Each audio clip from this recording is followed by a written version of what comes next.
How to delete all camera roll from iPhone. Hey everyone, welcome back to our channel. In today's video I will guide you on how you can delete all camera roll from your iPhone, so make sure to watch the video till the end.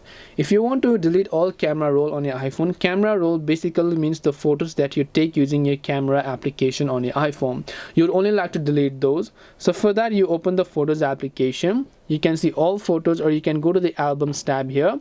Under the Albums tab you should see any sort of photos that you have, which could be videos, time-lapse, slow-mo, screenshots, screen recording, imports, and so on. So depending upon whichever photos it is that you would like to delete over here, just tap the select option and then select the photos.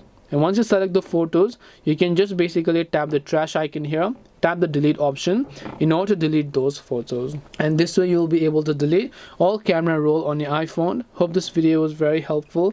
If you have any questions, feel free to leave them down below. Thank you for watching and see you soon in the next video.